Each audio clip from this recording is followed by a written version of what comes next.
Good day, Namibia. Good day, Africa. My name is Lasuski Bioshova, and today I want to talk about leadership. Actually, for one to become the great leader of the highly divided, the highly demoralized, and the highly hated continent of Africa, you need to achieve four levels of consciousness. One, you need to be politically conscious. Politically conscious in a sense that you have to understand both local politics and the global politics.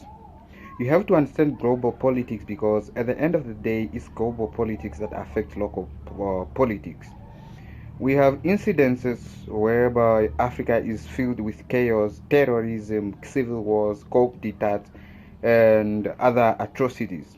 And if you carefully dig into these atrocities, they all have European, Chinese, and American sponsors behind.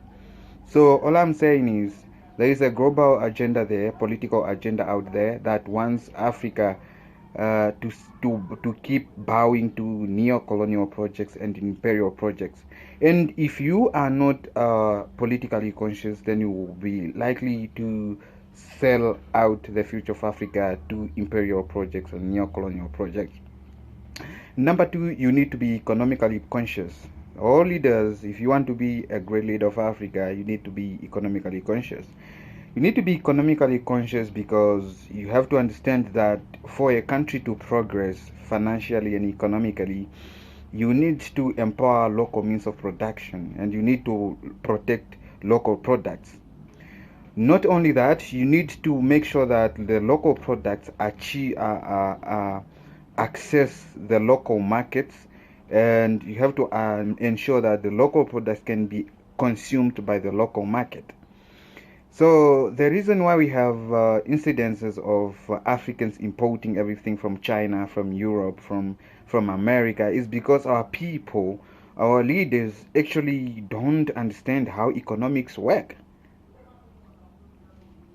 So we also have to understand that we always complain about unemployment in Africa, unemployment of the youth, unemployment of what, unemployment that, unemployment blah, without understanding that it's us who are causing unemployment. It's you African leaders, it's you Namibian leaders, it's you SWAPO leaders that cause that unemployment.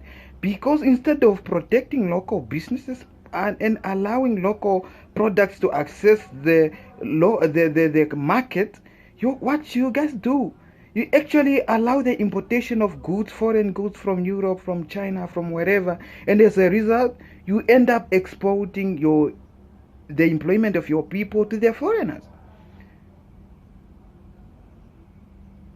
We also have these things of our country that doesn't even produce its own food, our country that doesn't produce its own electricity.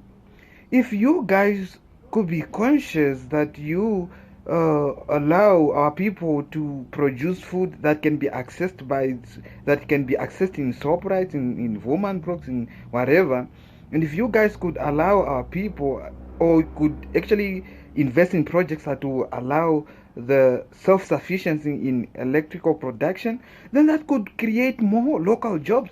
But instead you guys are doing what? Importing local jobs to the foreigners. Number three, for one to be a great leader of Africa, you need to be medically conscious.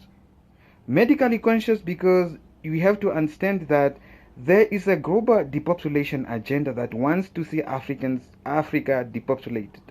Remember that the total of African population is less than China's. China has 1.4 billion people. India has 1.2 something billion people. Africa in totality has 1.1 billion people.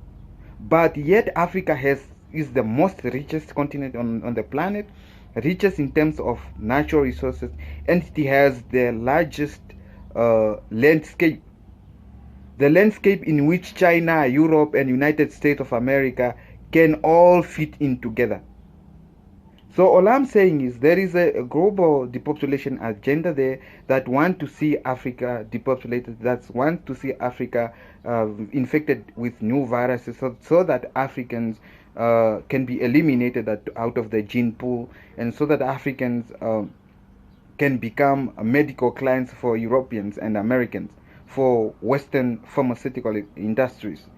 Let me just take you back to history.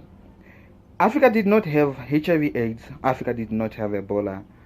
These diseases were created by the Americans under the Global 2000 program. This was the program that was earmarked to reduce the population of Africa, or to say to depopulate Africa.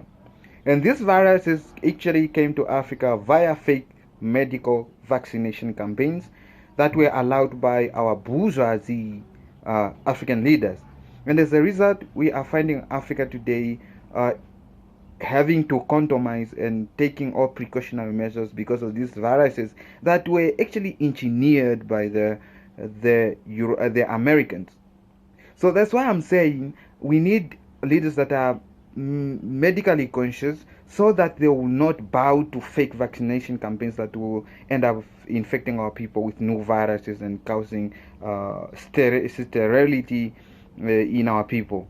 Number four, for one to become a great leader in Africa, you also need to be spiritually conscious. Spiritually conscious, that such that you as an African, you don't have to bow to so-called white divinities and to the black evil doctrine.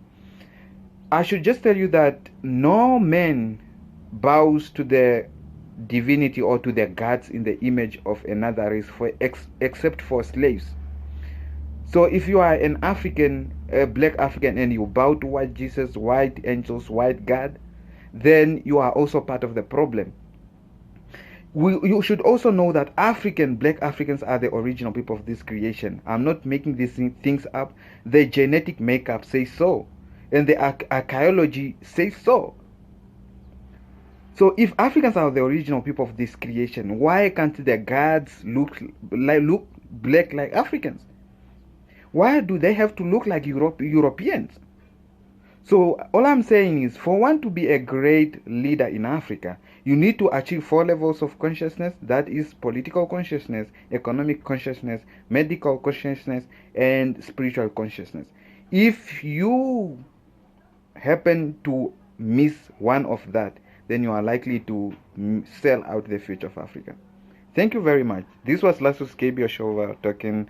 I'm an unapologetically African. I'm a fearless black mind, and I'm the advocate of African humanity. Thank you so much.